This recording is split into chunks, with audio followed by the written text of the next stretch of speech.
అందరికీ నమస్కారం. నేను పూర్ణచంద్ర భార్య స్వప్న. నాకు స్వేచ్ఛ పూర్ణ ద్వారానే పరిచయమైంది. ఫ్రెండ్స్ అని మాత్రమే తెలుసు నాకు. తెలుసు రిలేషన్ ఉందని నాకసలు తెలీదు. ఈ రిలేషన్ గురించి కూడా నాకు తెలిసింది స్వేచ్ఛ ద్వారానే. తను నాకు ఫోటో పెట్టడం ద్వారా తెలిసింది.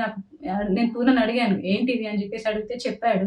చెప్పినంక నాకు ఆయనకి గొడవలు స్టార్ట్ అయింది. అక్కడ నాకింకా తెలిసిందేందంటే అక్కడ కూడా తనతో గొడవలు ఉంటున్నాయి అని చెప్పేసి అంటే, ఇంకా నేను ఆయనని ఎందుకు ప్రెషరైజ్ చేయాలి అని చెప్పేసి నేను ఆయనను వదిలేసాను. నేను మీడియా ముందుకెందుకొచ్చానంటే ఇప్పుడు స్వేచ్ఛ కూతురు అరణ్య మా ఆయన మీద నిందలేస్తుంది. ఆ నిందలు నేను చూసి తట్టుకోలేక నేను వచ్చాను బయటికి. నా పి నా పిల్లలతో పాటే అరణ్యని గూడా సరిసమానంగా చూసుకున్నాడు పూర్ణ. ఆ! చూసుకున్నాడు. తనకి స్కూల్‌లో జాయిన్ చేశాడు. ఫీజులు కట్టాడు. నా పిల్లలకి బట్టలు తీసుకున్నప్పుడు ఆయన కూడా తీసుకునేవాడంట. మళ్ళీ నేను నీ కన్న తండ్రి గూడా వదిలేసి ఎళ్ళిపోయిండు. ఎళ్ళిపోతే గూడా పూర్ణ ఆ స్థానం తీసుకున్నాడు. కన్న తండ్రి కన్నా ఎక్కువనే చూసుకున్నాడు. నా కూతుర్ని ఎలా అయితే చూసుకున్నాడో నిన్ను గూడా అలానే చూసుకున్నాడు అరణ్య. కానీ నువ్వు ఇలాంటి నిందలు వేయడం కరెక్ట్ కాదు. ఇంకా స్వేచ్ఛ గూడా చాలా నన్ను టార్చర్ పెట్టింది. ఈ విషయం తెలిసినాక గూడా నేను డిప్రెషన్‌లోకి ఎళ్ళిపోతే నన్ను పూర్ణ కాశీకి తీసుకెళ్ళాడు. ఒకటి మైండ్ రిఫ్రెష్‌మెంట్ కోసం. తీసుకెళ్తే అక్కడ కూడా ఫోన్ చేసి సతాయించింది. ఎందుకు తీసుకెళ్తున్నావు? ఆమె ఎవరని చెప్పేసి నువ్వు తీసుకెళ్తున్నావని సతాయించింది. ఆయన ఫోన్ లిఫ్ట్ చేయకపోతే నా ఫోన్‌కి చేసి సతాయించింది. అసలు ఎక్కడికి తీసుకెళ్ళినా, ఫంక్షన్‌కెళ్ళినా, ఇక్కడున్నా గూడా నువ్వెందుకు ఆమెతో ఉంటున్నావు? నా దగ్గరికి వచ్చేసేయ్ అని చెప్పేసి చాలా బ్లాక్‌మెయిల్ చేసింది. ఎప్పుడు చూడండి స్లీపింగ్ పిల్స్ మింగడము.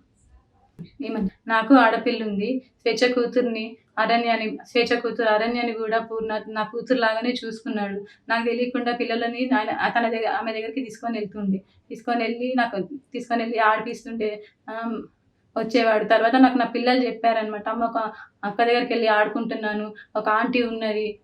ఒక ఆంటీ నన్ను అమ్మ అని పిలవమని చెప్పింది అని చెప్పేసి నా కూతురు చెప్పింది. నా కూతురు చెప్తే నాకు తెలిసింది ఇంకా అప్పుడు.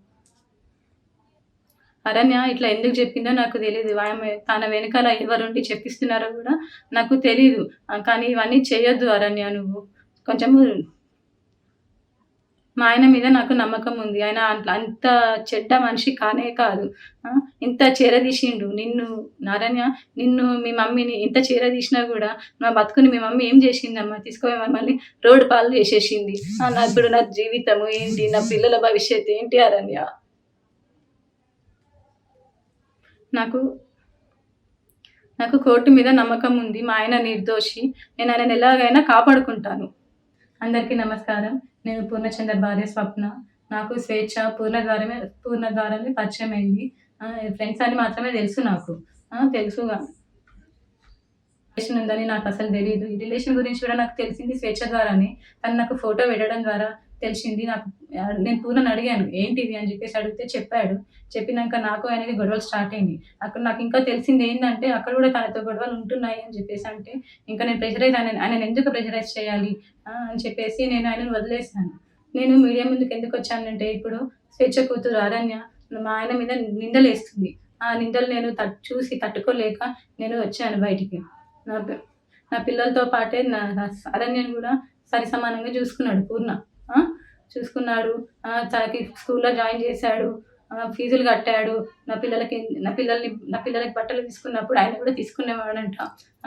మళ్ళీ నేను నీ కన్న తండ్రి గూడా వదిలేసి ఎళ్ళిపోయిండు. ఎళ్ళిపోతే గూడా పూర్ణ ఆ స్థానం తీసుకున్నాడు. కన్న తండ్రి కన్నా ఎక్కువనే చూసుకున్నాడు. నా కూతుర్ని ఎలా అయితే చూసుకున్నాడో నిన్ను గూడా అలానే చూసుకున్నాడు అరణ్య. కానీ నువ్వు ఇలాంటి నిందలు వేయడం కరెక్ట్ కాదు. ఇంకా స్వేచ్ఛ గూడా చాలా నన్ను టార్చర్ పెట్టింది. ఈ విషయం తెలిసినాక గూడా నేను డిప్రెషన్‌లోకి ఎళ్ళిపోతే నన్ను పూర్ణ కాశీకి తీసుకెళ్ళాడు. ఒకటి మైండ్ రిఫ్రెష్‌మెంట్ కోసం. తీసుకెళ్తే అక్కడ కూడా ఫోన్ చేసి సతాయించింది. ఎందుకు తీసుకెళ్తున్నావు? ఆమె ఎవరని చెప్పేసి నువ్వు తీసుకెళ్తున్నావని సతాయించింది. ఆయన ఫోన్ లిఫ్ట్ చేయకపోతే నా ఫోన్‌కి చేసి సతాయించింది. అసలు ఎక్కడికి తీసుకెళ్ళినా, ఫంక్షన్‌కెళ్ళినా, ఇక్కడున్నా గూడా నువ్వెందుకు ఆమెతో ఉంటున్నావు? నా దగ్గరికి వచ్చేసేయ్ అని చెప్పేసి చాలా బ్లాక్‌మెయిల్ చేసింది. ఎప్పుడు చూడండి స్లీపింగ్ పిల్స్ మింగడము. నాకు ఆడపిల్లుంది. స్వేచ్ఛ కూతురు అరణ్యని గూడా పూర్ణ నా కూతురులాగానే చూసుకున్నాడు. నాకు తెలియకుండా పిల్లలని ఆమె దగ్గరికి తీసుకొనెళ్ళి ఆడిపిస్తుంటే వచ్చేవాడు. తర్వాత నాకు నా పిల్లలు చెప్పారనమాట. అమ్మ ఒక అక్క దగ్గరికెళ్ళి ఆడుకుంటున్నాను. ఒక ఆంటీ ఉన్నది. ఒక ఆంటీ నన్నమ్మ అని పిలవమని చెప్పింది అని చెప్పేసి నా కూతురు చెప్పింది. నా కూతురు చెప్తే నాకు తెలిసింది ఇంకా అప్పుడు. అరణ్య ఇట్లా ఎందుకు చెప్పిందో నాకు తెలీదు. ఆమె తన వెనకాల ఎవరుండి చెప్పిస్తున్నారో గూడా నాకు తెలీదు. కానీ ఇవన్నీ చేయొద్దు అరణ్య నువ్వు. కొంచెము మా ఆయన మీద నాకు నమ్మకం ఉంది. ఆయన అంత చెడ్డ మనిషి కానే కాదు. ఆ! ఇంత చేరదీసిండు. అరణ్య నిన్ను మీ మమ్మీని ఇంత చేరదీసినా గూడా నా బతుకుని మీ మమ్మీ ఏం జేసిందమ్మా? తీసుకుపోయి మమ్మల్ని రోడ్డు పాలు జేసేసింది. ఇప్పుడు నా జీవితము ఏంటి? నా పిల్లల భవిష్యత్తు ఏంటి అరణ్య? నాకు నాకు కోర్ట్ మీద నమ్మకం ఉంది. మా ఆయన నిర్దోషి. నేను ఆయనని ఎలాగైనా కాపాడుకుంటాను.